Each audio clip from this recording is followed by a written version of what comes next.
Welcome, dear wanderers, to the Graven Library, and this, our very first ASMR style reading.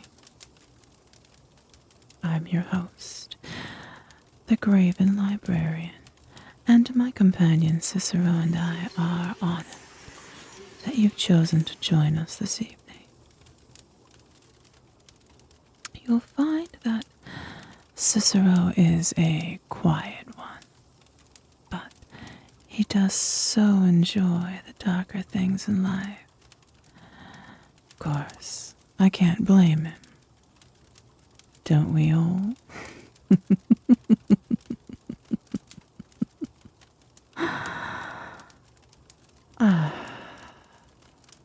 Now, I thought to begin this new venture with a few works by the esteemed writer Edgar Allan Poe. Poe's work tends to blend together themes of love, death, loss, into a tapestry of beauty and despair, reminders of what was, what is, and what never will be. For tonight, I've chosen a few of Poe's lesser-known works. They're often overshadowed by his more well-known pieces, such as The Raven, Annabel Lee, or The Telltale Heart. Still, for those like myself, they remain a treasure. So, that in mind, what do you say, Cicero?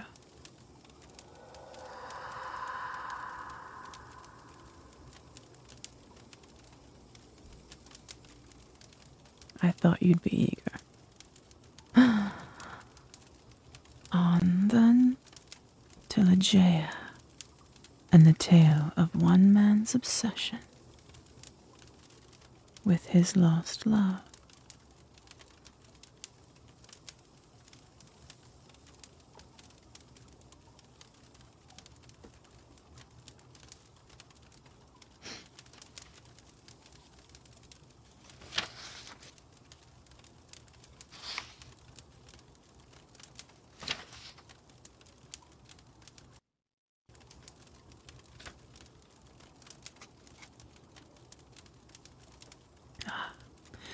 Here we are, Ligeia.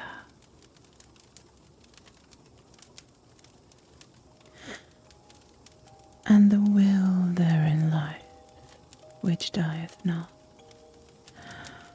Who knoweth the mysteries of the will with its vigor?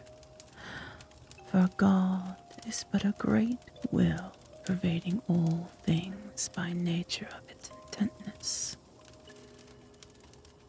Man doth not yield himself to the angels, nor unto death utterly, save only through the weakness of his feeble will. Joseph Glanville.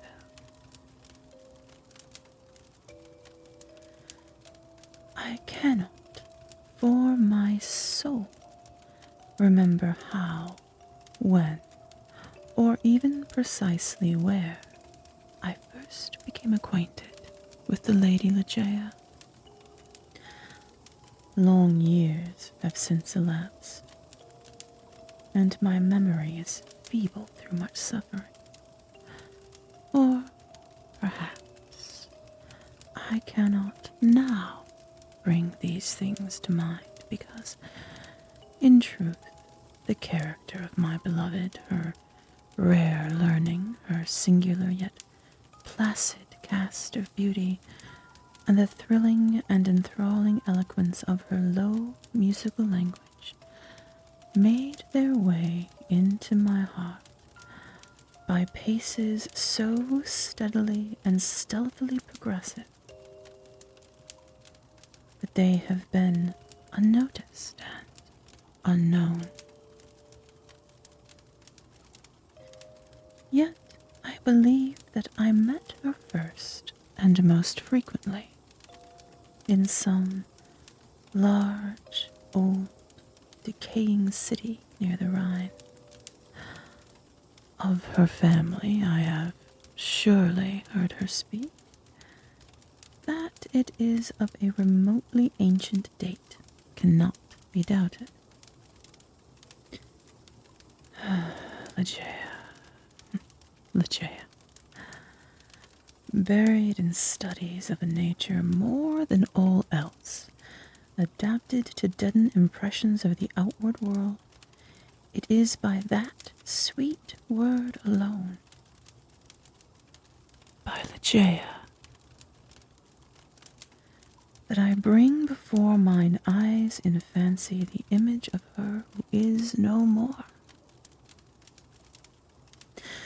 And now, while I write, a recollection flashes upon me that I have never known the paternal name of her who was my friend and my betrothed, and who became the partner of my studies, and finally the wife of my bosom. Was it a playful charge on the part of my Ligeia, or was it a test of my strength of affection that I should institute no inquiries upon this point? Or was it rather a caprice of my own, a wildly romantic offering on the shrine of the most passionate devotion? I but indistinctly recall the fact itself. What wonder that I have utterly forgotten the circumstances which originated or attended it. And, indeed, if ever that spirit which is entitled romance, if ever she, the wan and misty-winged Ashtafet of idolatrous Egypt, presided, as they tell, over marriages ill-omened, then most surely she presided over mine. There is one dear topic, however, on which my memory fails me not. It is the person of Ligeia. In stature, she was tall, somewhat slender, and in her latter days even emaciated. I would in vain attempt to portray the majesty, the quiet ease of her demeanor, or the incomprehensible lightness of her footfall. She came and departed as a shadow. I was never made aware of her entrance into my closed study, save by the dear music of her low, sweet voice, as she placed her marble hand upon my shoulder. In beauty of face, no maiden ever equaled her. It was the radiance of an opium dream, an airy and spirit-lifting vision more wildly divine than the fantasies which hovered vision about the slumbering souls of the daughters of Delos. Yet her features were not of that regular mold which we have been falsely taught to worship in the classical labors of the heathen. There is no exquisite beauty, says Bacon, Lord of Verulam, speaking truly of all the forms and genera of beauty, without some strangeness in the proportion. Yet although I saw that the features of Ligeia were not of a classic regularity,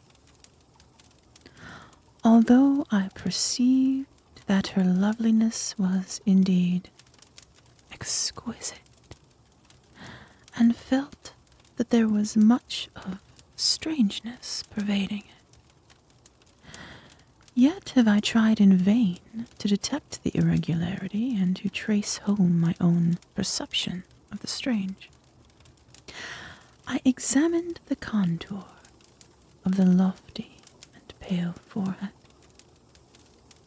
It was faultless. And how cold indeed that word when applied to a majesty so divine. The skin rivaling the purest ivory, the commanding extent and repose, the gentle prominence of the regions above the temples, and then the raven black, the glossy, the luxuriant, and naturally curling tresses, setting forth the full force of the Homeric epithet, hyacinthine. I looked at the delicate outlines of the nose, and nowhere but in the graceful medallions of the Hebrews had I beheld a similar perfection. There were the same luxurious smoothness of surface, the same scarcely perceptible tendency to the aquiline, the same harmoniously curved nostrils speaking the free spirit. I regarded the sweet mouth. Here indeed was the triumph of all things heavenly. The magnificent turn of the short upper lip, the soft, voluptuous slumber of the under, the dimples which sported, and the color which spoke, the teeth glancing back, with a brilliancy almost startling every ray of the holy light which fell upon them in her serene and placid, yet most exultingly radiant of all smiles. I scrutinized the formation of the chin, and here, too, I found the gentleness of breadth, the softness and the majesty, the fullness and the spirituality of the Greek, the contour which the god Apollo revealed but in a dream to Cleomenes, the son of the Athenian. And then I peered into the large eyes of Ligeia. For eyes, we have no models in the remotely antique. It might have been, too, that in these eyes of my beloved lay the secret to which Lord of Verulam alludes. They were, I must believe, far larger than the ordinary eyes of our own race. They were even fuller than the fullest of the gazelle eyes of the tribe of the valley of Nur Jahad. Yet it was only at intervals, in moments of intense excitement, that this peculiarity became more than slightly noticeable in Ligeia. And at such moments was her beauty, in my heated fancy thus it appeared, perhaps, the beauty of beings either above or apart from the earth, the beauty of the fabulous ori of the Turk. The hue of the orbs was the most brilliant black, and far over them hung jetty lashes of great length. The brows, slightly irregular in outline, had the same tint. The strangeness, however, which I found in the eyes was of a nature distinct from the formation, or the color, or the brilliancy of the features, and must, after all, be referred to the expression. Word of no meaning, behind whose vast latitude of mere sound we entrench our ignorance of so much of the spiritual, the expression of the eyes of Ligeia. How for long hours have I pondered upon it? How have I, through the whole of a midsummer night, struggled to fathom it? What was it? That something more profound than the well of Democritus, which lay far within the pupils of my beloved. What was it? I was possessed with a passion to discover. Those eyes, those large, those shining, those divine orbs, they became to me twin stars of Leda, and I to them the most devoutest of astrologers. There is no point among the many incomprehensible anomalies of the science of mind more thrillingly exciting than the fact, never, I believe, noticed in the schools, that in our endeavors to recall to memory something long forgotten, we often find ourselves upon the very verge of remembrance, without being able, in the end, to remember.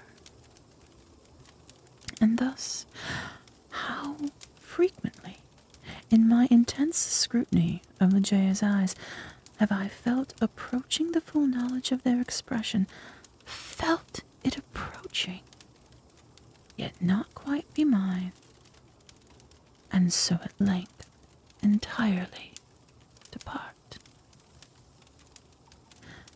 And strange, oh strangest mystery of all, I found in the commonest objects of the universe a circle of analogies to that expression. I mean to say that subsequently to the period when Ligeia's beauty passed into my spirit, there dwelling as in a shrine, I derived from many existences in the material world a sentiment such as I felt always aroused within me by her large and luminous orbs. Yet not the more could I define that sentiment, or analyze, or even steadily view it. I recognized it, let me repeat, sometimes in the survey of a rapidly growing vine, in the contemplation of a moth, a butterfly, a chrysalis, a stream of running water. I have felt it in the ocean, in the falling of a meteor. I have felt it in the glances of unusually aged people, and there are one or two stars in heaven, one especially, a star of the 6th magnitude, double and changeable, to be found near the large star in Lyra, in a telescopic scrutiny of which I have been made aware of the feeling. I have been filled with it by certain sounds from stringed instruments, and not unfrequently by passages from books. Among innumerable other instances, I well remember something in a volume of Joseph Glanville, which, perhaps merely from its quaintness, who shall say, never failed to inspire me with the sentiment. And the will therein lieth, which dieth not. Who knoweth the mysteries of the will with its vigor? For God is but a great will, pervading all things by nature of its intentness. Man doth not yield himself to the angels, nor unto death utterly, save only through the weakness of his feeble will.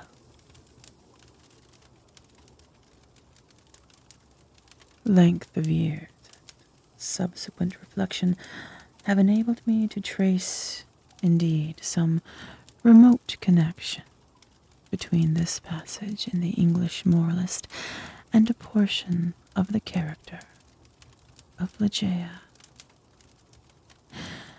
An intensity in thought, action, or speech was possibly, in her, a result, or at least an index, of that gigantic volition which, during our long intercourse, failed to give other and more immediate evidence of its existence.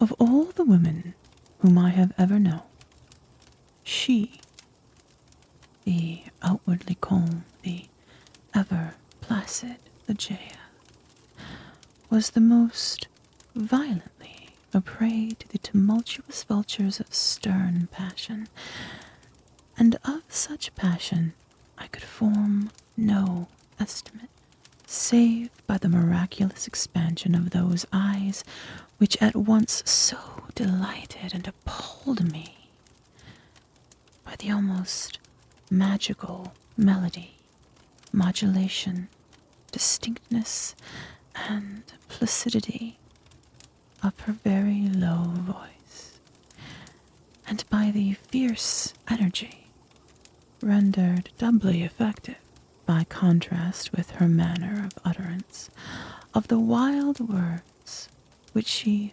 habitually uttered. I have spoken of the learning of Ligeia. It was immense, such as I have never known in woman. In the classical tongues she was deeply proficient, and as far as my own acquaintance extended in regard to the modern dialects of Europe, I have never known her at fault. Indeed, upon any theme of the most admired, because simply the most abstruse of the boasted erudition of the Academy, have I ever found Ligeia at fault? How singularly, how thrillingly, this one point in the nature of my wife has forced itself at this late period only upon my attention. I said her knowledge was such as I have never known in woman.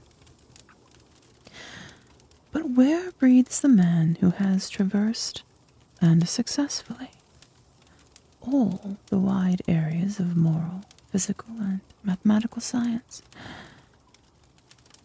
I saw not then what I now clearly perceive, that the acquisitions of Ligeia were gigantic, were astounding. Yet I was sufficiently aware of her infinite supremacy to resign myself, with a childlike confidence, to her guidance through the chaotic world of metaphysical investigation, at which I was most busily occupied during the earlier years of our marriage. With how vast a triumph, with how vivid a delight, with how much of all that is ethereal in hope did I feel, as she bent over me in studies but little sought, but less known, that delicious vista by slow degrees expanding before me, down whose long, gorgeous, and all untrodden path I might at length pass onward to the goal of a wisdom too divinely precious not to be forbidden.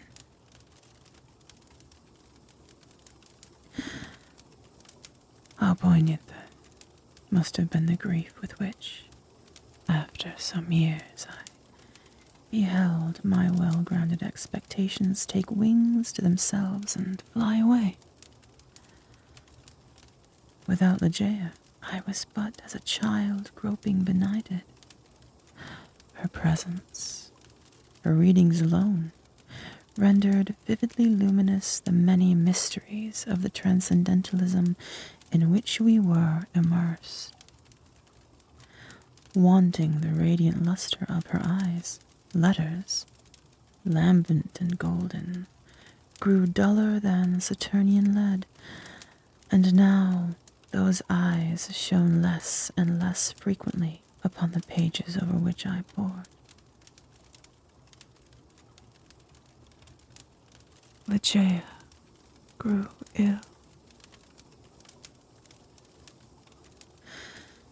The wild eyes blazed with a too glorious effulgence. The pale fingers became of the transparent waxen hue of the grave, and the blue veins upon the lofty forehead swelled and sank impetuously with the tides of the most gentle emotion.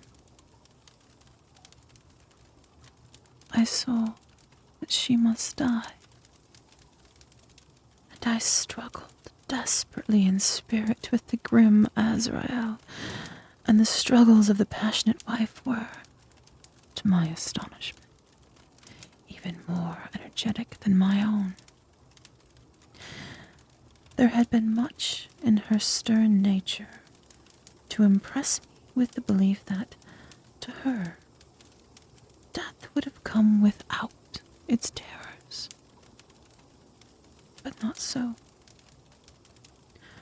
Words are impotent to convey any just idea of the fierceness of resistance with which she wrestled with the shadow.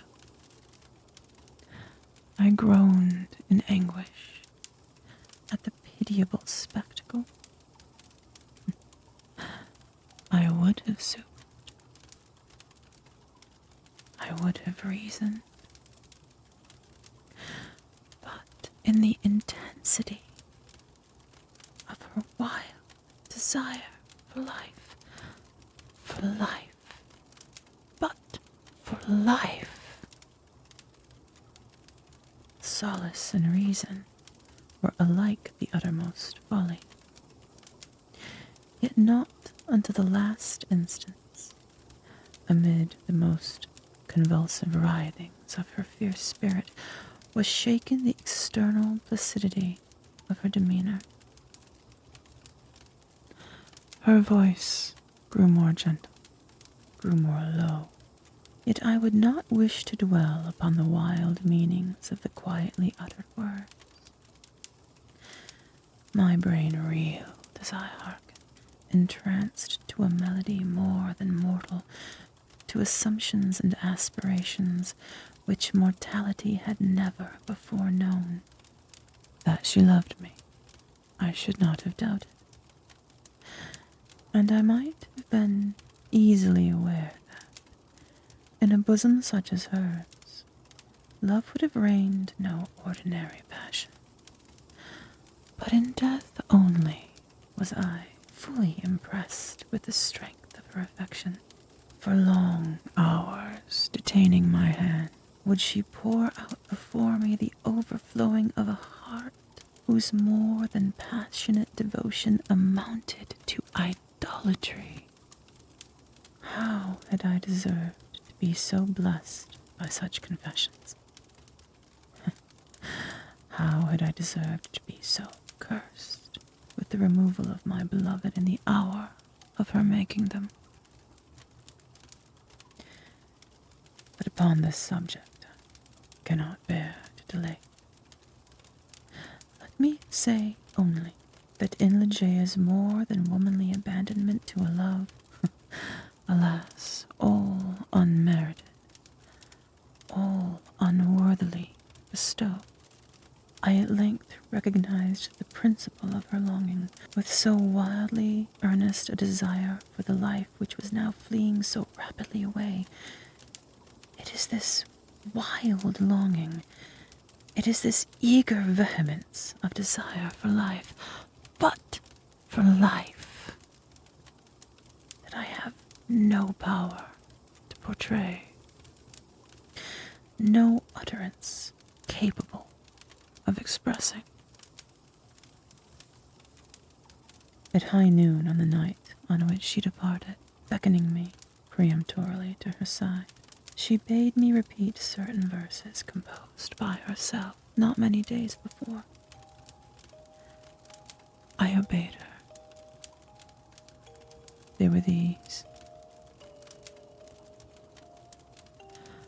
Lo, 'tis a gala night within the lonesome latter years, an angel throng, bewinged, bedight in veils and drowned in tears, sit in a theatre to see a play of hopes and fears, while the orchestra breathes fitfully the music of the spheres.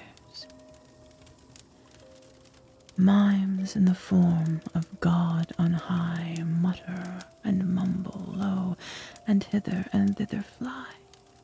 Mere puppets they, who come and go at bidding of vast formless things that shift the scenery to and fro, flapping from out their condor wings invisible woe.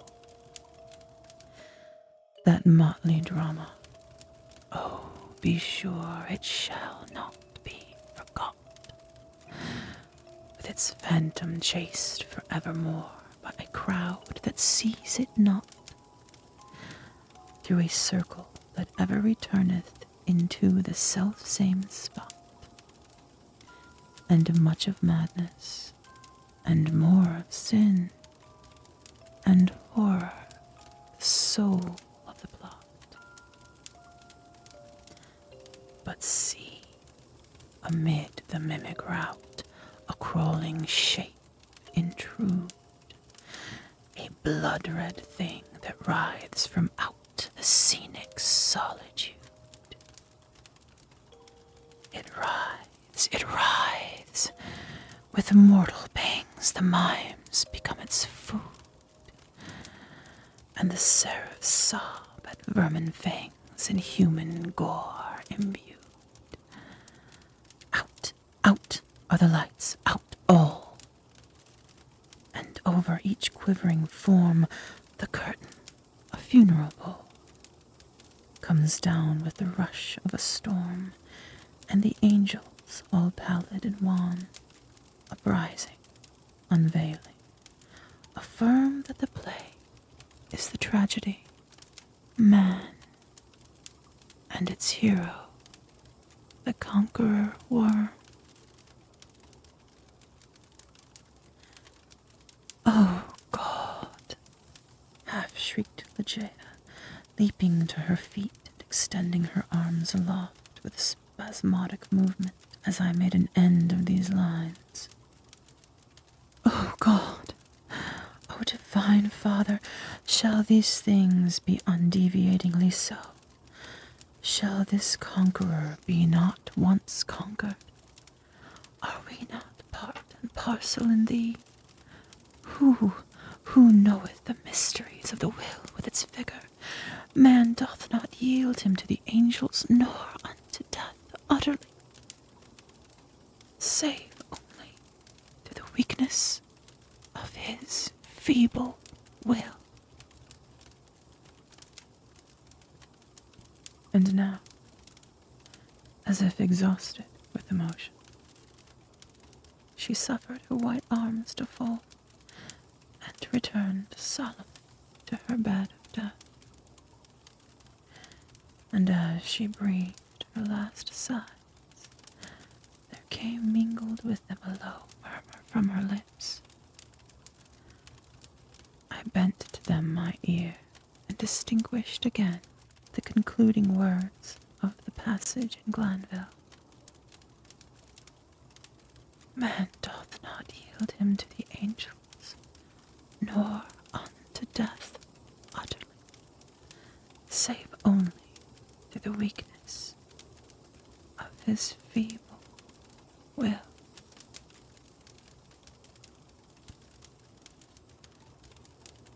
She died, and I, crushed into the very dust with sorrow, could no longer endure the lonely desolation of my dwelling in the dim, decaying city by the Rhine. I had no lack of what the world calls wealth.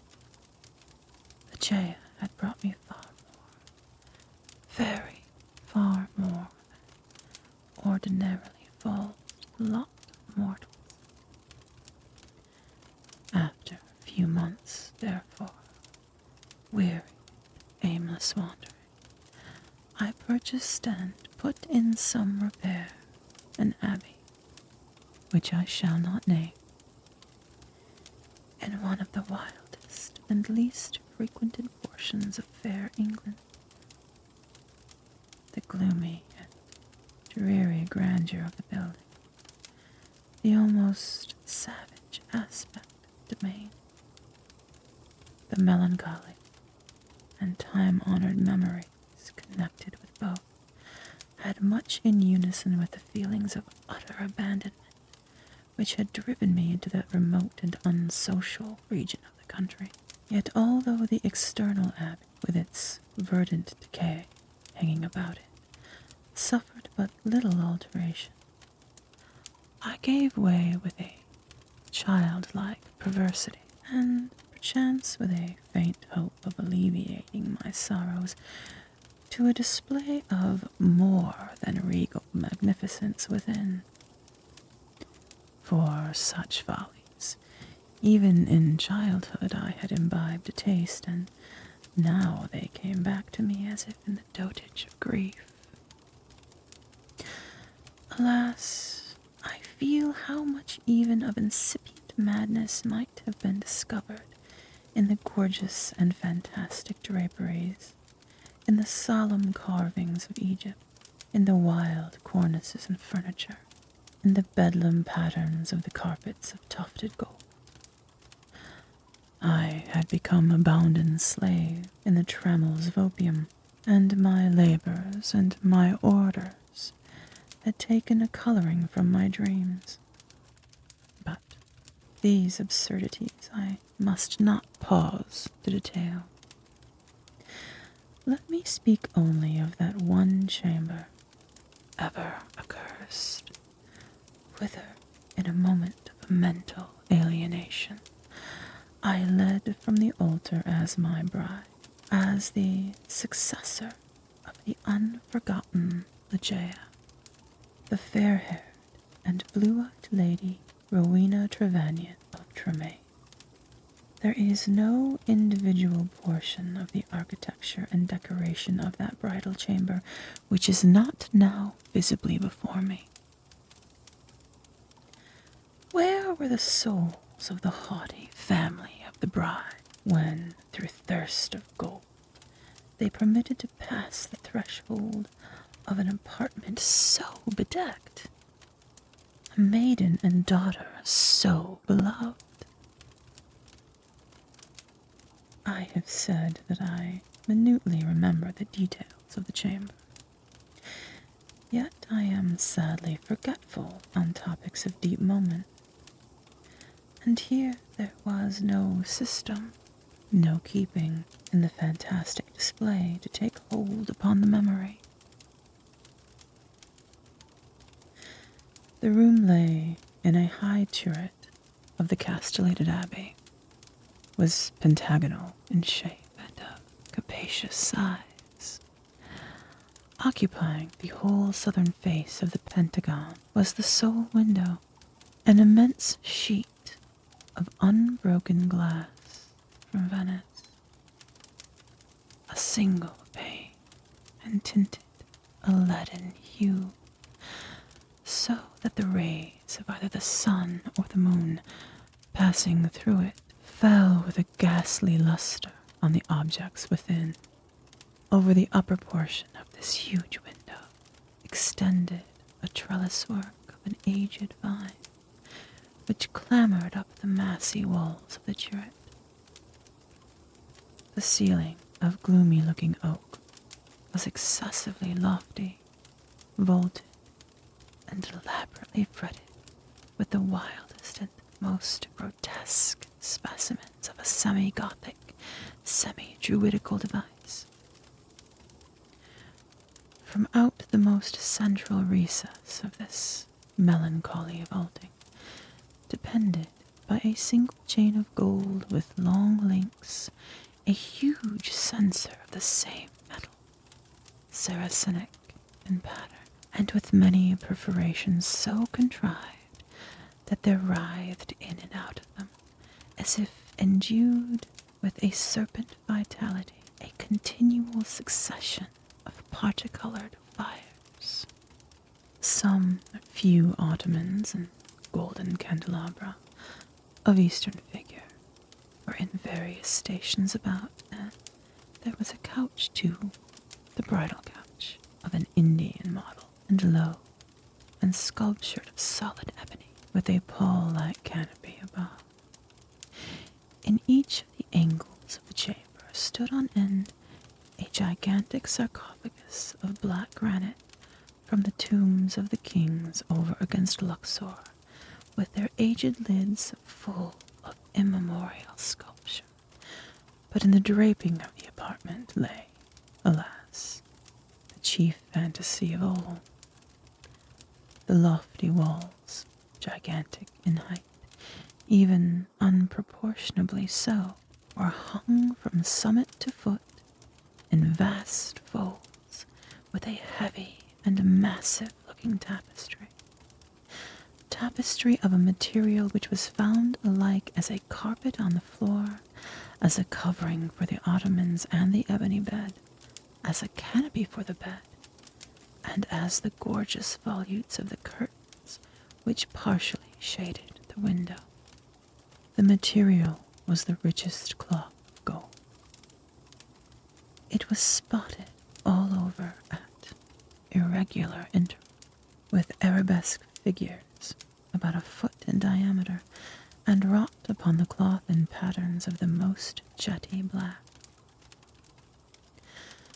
But these figures partook of the true character of the arabesque only when regarded from a single point of view. By a contrivance now common, and indeed traceable to a very remote period of antiquity, they were made changeable in aspect. To one entering the room, they bore the appearance of simple monstrosities, but upon farther advance, this appearance gradually departed, and step by step, as the visitor moved his station in the chamber, he saw himself surrounded by an endless succession of the ghastly forms which belonged to the superstition of the Norman, or arise in the guilty slumbers of the monk. The phantasmagoric effect was vastly heightened by the artificial introduction of a strong, continual current of wind behind the draperies, giving a hideous and uneasy animation to the whole. In halls such as these, in a bridal chamber such as this, I passed with the Lady of Tremaine the unhallowed hours of the first month of our marriage. Passed them with but little disquietude, that my wife dreaded the fierce moodiness of my temper, that she shunned me and loved me but little, I could not help perceiving, but it gave me rather pleasure than otherwise. I loathed her with a hatred belonging more to demon than to man. My memory flew back, oh, with what intensity of regret, to Ligeia, the beloved, the august, the beautiful, the entombed. I reveled in recollections of her purity, of her wisdom, of her lofty, her ethereal nature, of her passionate, her idolatrous love. Now, then, did my spirit fully and freely burn with more than all the fires of her own. In the excitement of my opium dreams, for I was habitually fettered in the shackles of the drug, I would call aloud upon her name during the silence of the night, or among the sheltered recesses of the glens by day, as if through the wild eagerness, the solemn passion, consuming ardor of my longing for the departed, I could restore her to the pathway she had abandoned. Ah, could it be forever? Upon the earth. About the commencement, the 2nd month of the marriage, the Lady Rowena was attacked with a sudden illness from which her recovery was slow. The fever which consumed her rendered her nights uneasy, and in her perturbed state of half-slumber she spoke of sounds and of motions in and about the chamber of the turret, which I concluded had no origin save in the distemper of her fancy, or perhaps in the phantasmagoric influences of the chamber itself. She became at length convalescent, finally well. Yet but a brief period elapsed ere a second, more violent disorder again threw her upon a bed of suffering, and from this attack her frame, at all times feeble, never altogether recovered. Her illnesses were, after this epoch, of alarming character and of more alarming recurrence, defying alike the knowledge and great exertions of her physicians. With the increase of the chronic disease, which had thus apparently taken too sure hold upon her constitution to be eradicated by human means, I could not fail to observe a similar increase in the nervous irritation of her temperament, and in her excitability by trivial causes of fear. She spoke again, and now more frequently and pertinaciously, of the sounds, of the slight sounds, and of the unusual motions among the tapestries to which she had formerly alluded. One night, near the closing in of September, she pressed this distressing subject with more than usual emphasis upon my attention. She had just awakened from an unquiet slumber, and I had been watching with feelings half of anxiety, half of vague terror,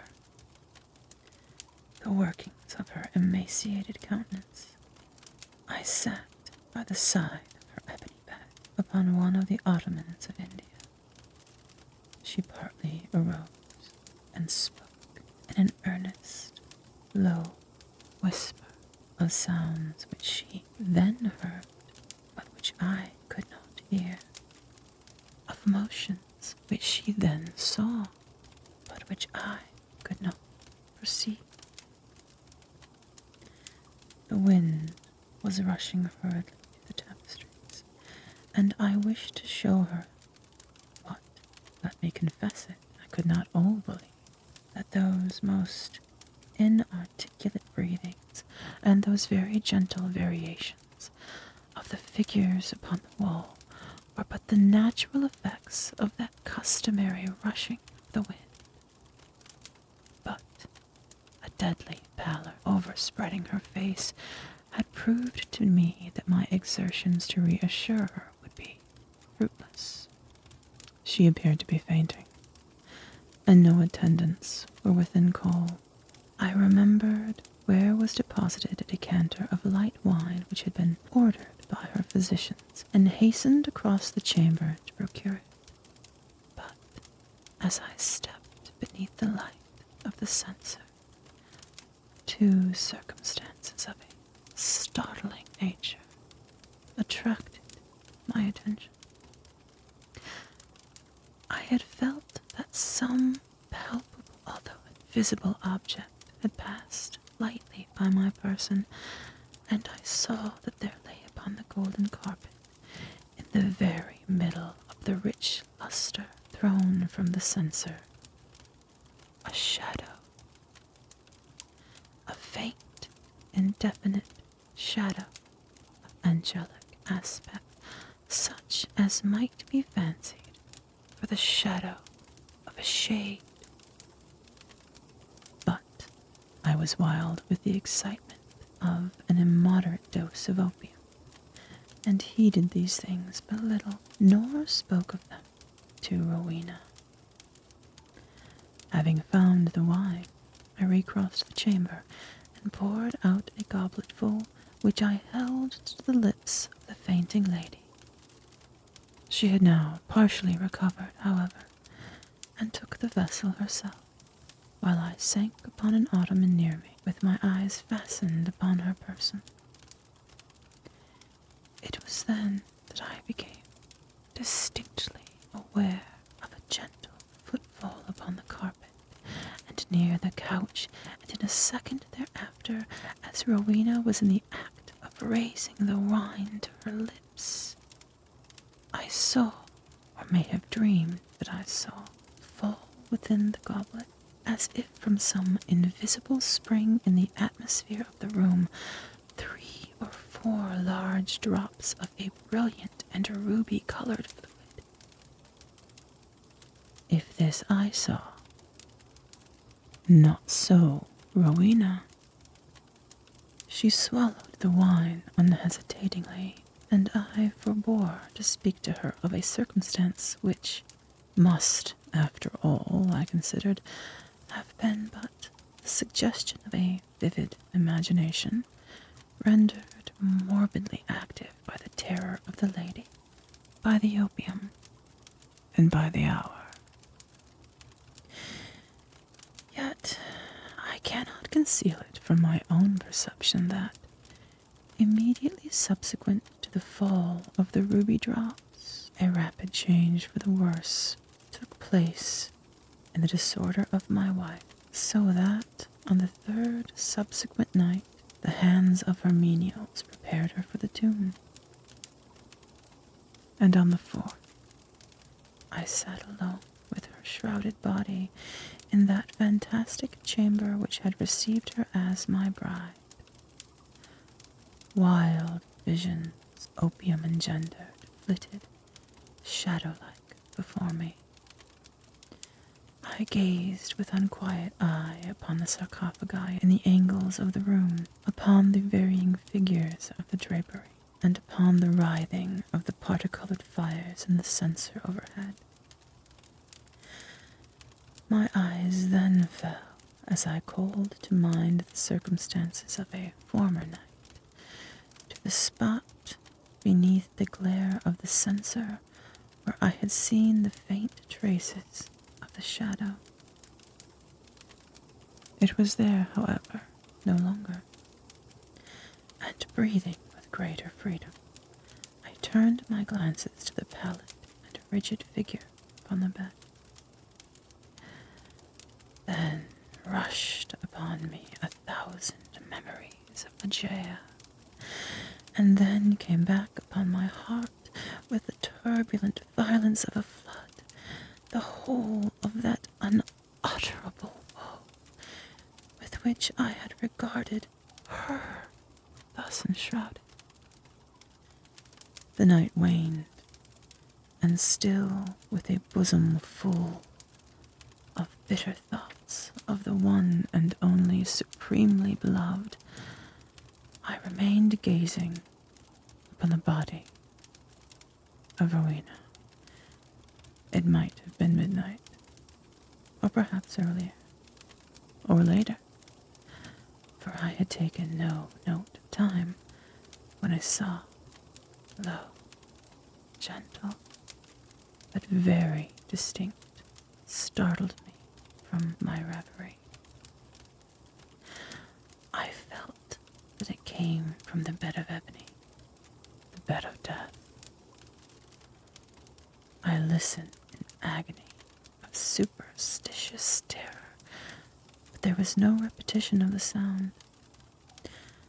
I strained my vision to detect any motion in the corpse, but there was not the slightest perceptible.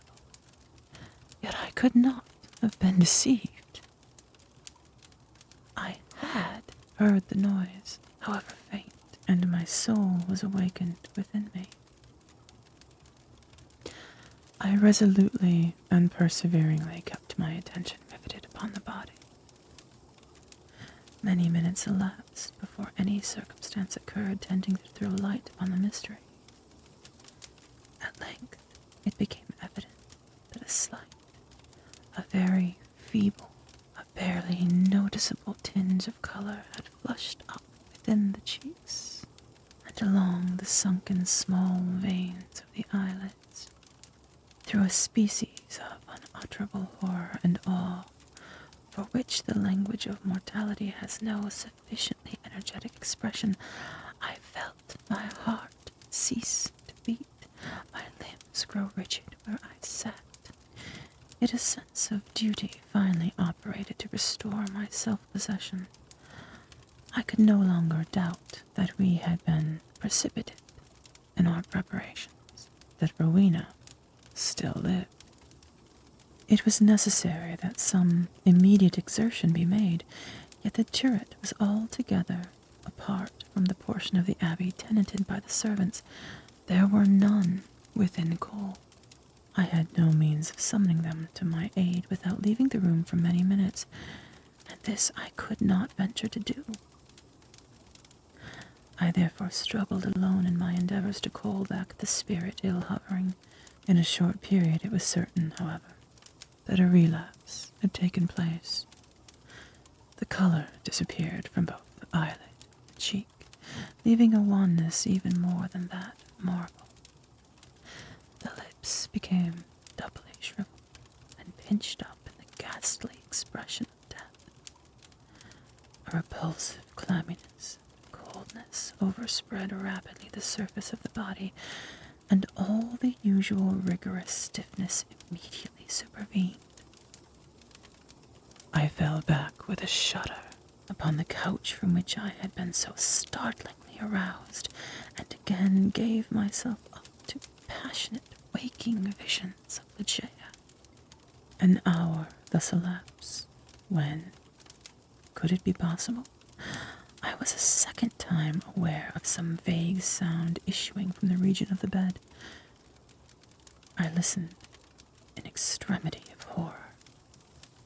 The sound came again. It was a sigh.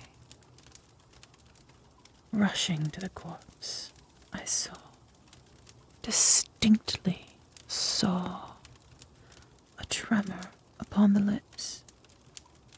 In a minute afterward they relaxed, disclosing a bright line of the pearly teeth. Amazement now struggled in my bosom with the profound awe which had hitherto reigned there alone. I felt that my vision grew dim, that my reason wandered, and it was only by a violent effort that I at length succeeded in nerving myself to the task which duty had thus once more pointed out. There was now a partial glow upon the forehead and upon the cheek and throat. A perceptible warmth pervaded the whole frame. There was even a slight pulsation at the heart.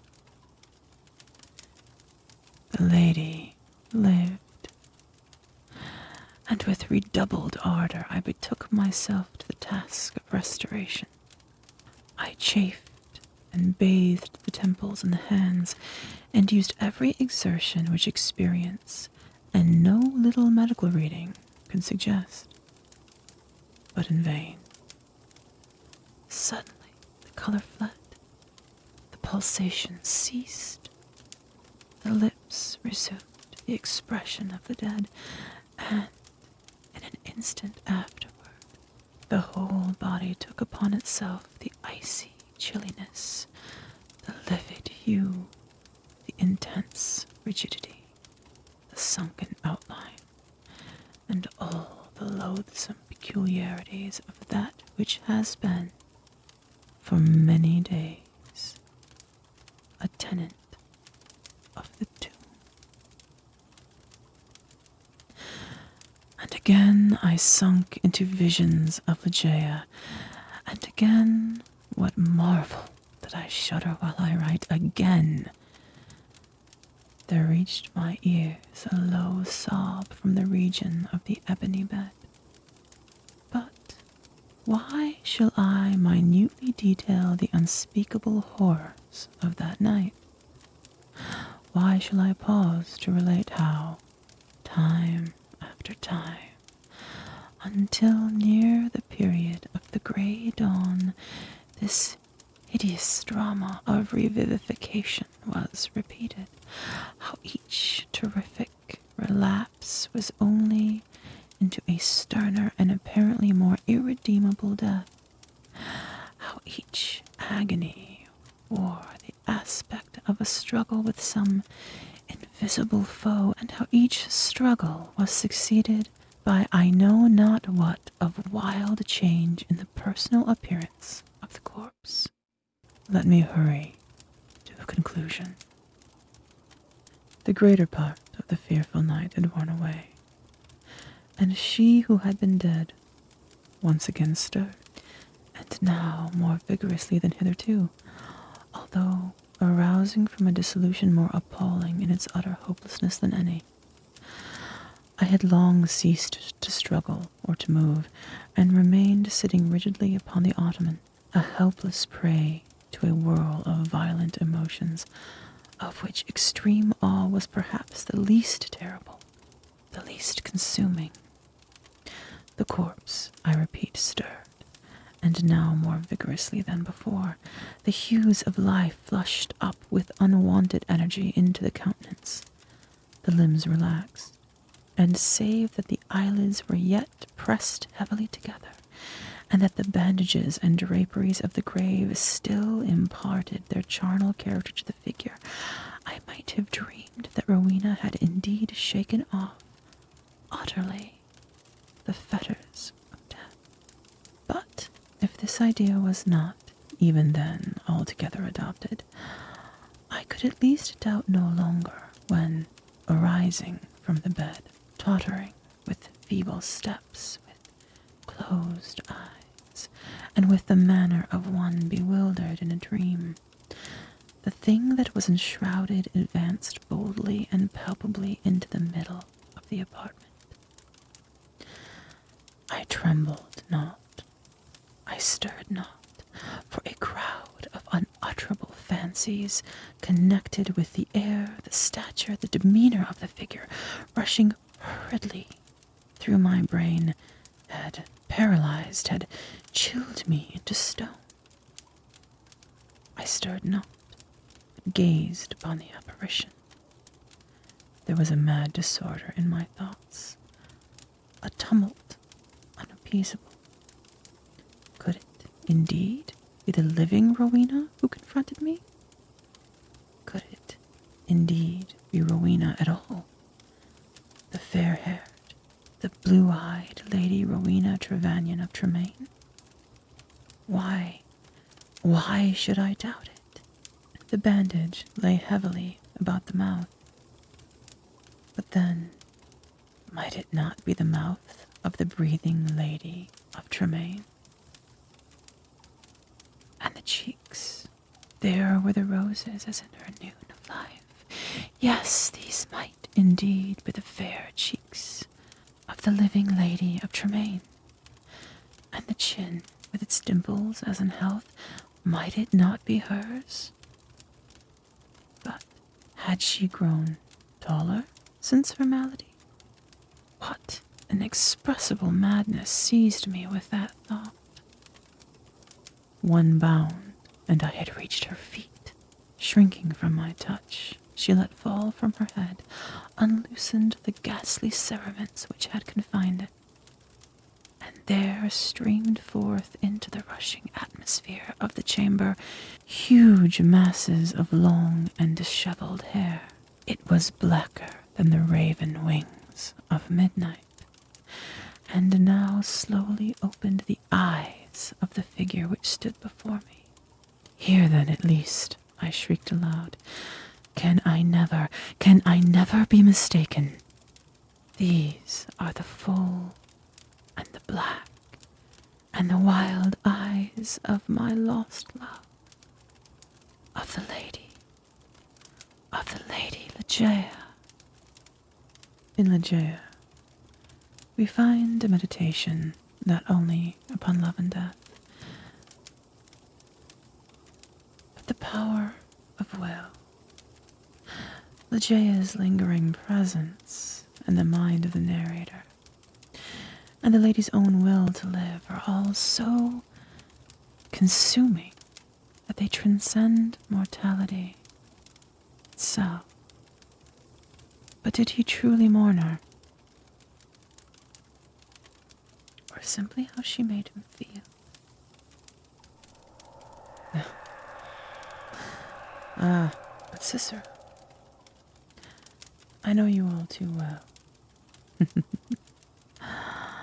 You too have your obsessions.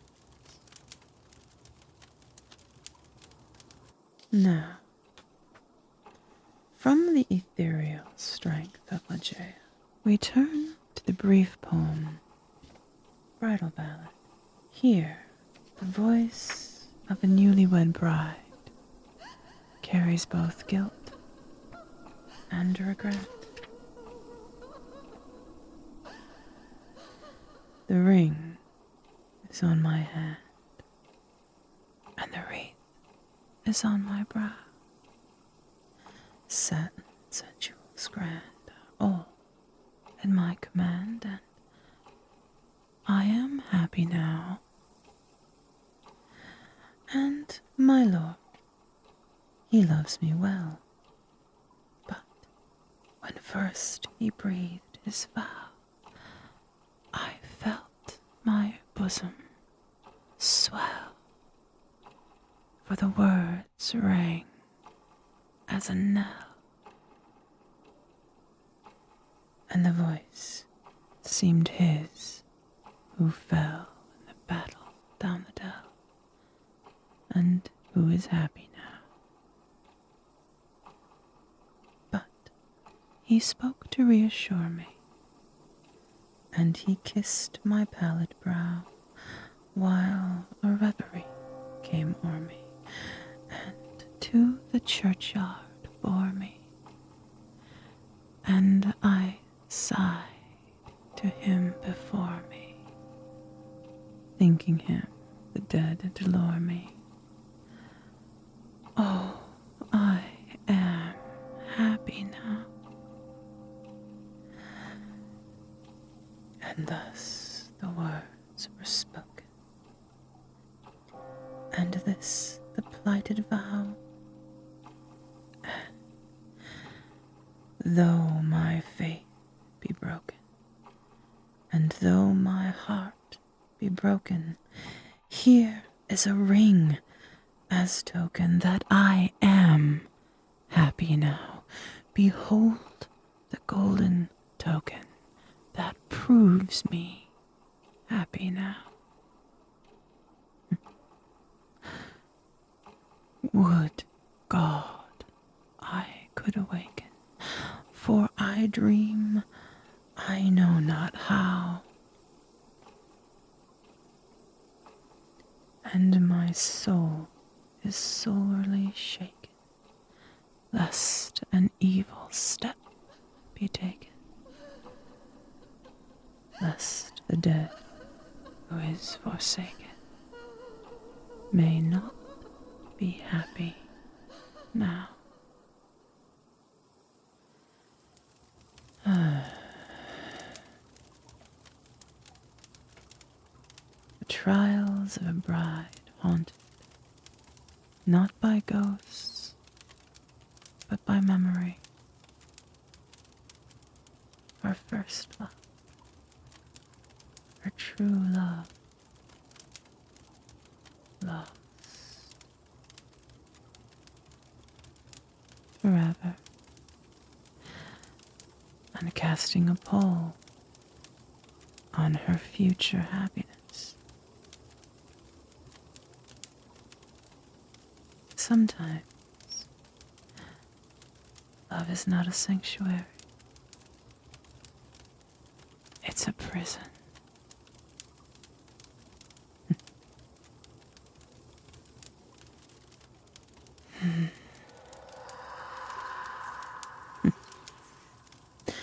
Oh, Cicero, I suspect even you know regret.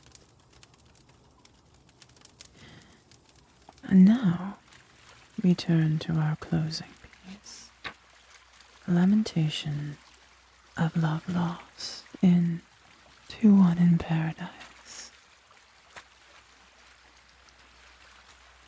Thou wast all to me, love, for which my soul did pine. A green isle in the sea, love, a fountain and a shrine, all wreathed with fairy fruits and flowers, and all the flowers are mine. Ah, dream too bright to last. Ah, starry hope that didst arise but to be overcast. A voice from out the future cries, on, but o'er the past dim gulf my spirit hovering lies, mute, motionless, aghast. For alas, alas, with me the light of life is o'er. No more, no more, no more. Such language holds the solemn sea to the sands upon the shore. Shall bloom the thunder-blasted tree, or the stricken eagle's soar. And all my days are trances, and all my nightly dreams are where thy grey eye glances, and where thy footstep gleams, in what ethereal dances, by what eternal streams.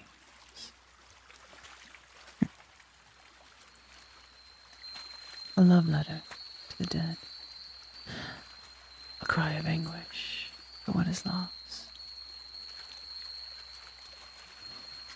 The speaker's longing is like the endless crash of ocean waves,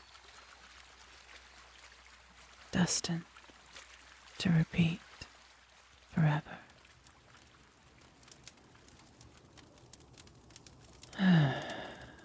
Poe's genius lies in his ability to make us feel both beauty and agony at the same time.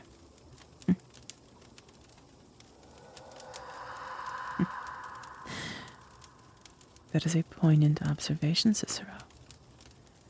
There is indeed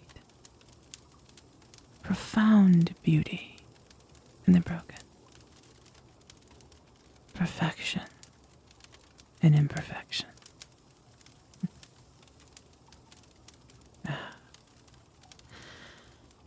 Well,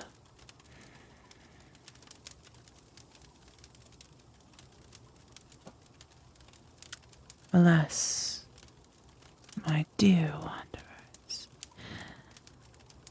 the spirits tell me our evening is at an end.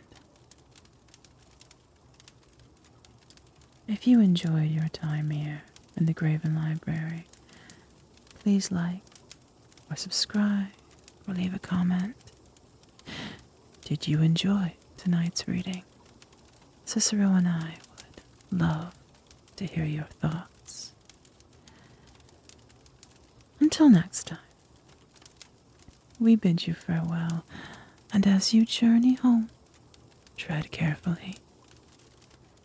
The veil is thinner than you think.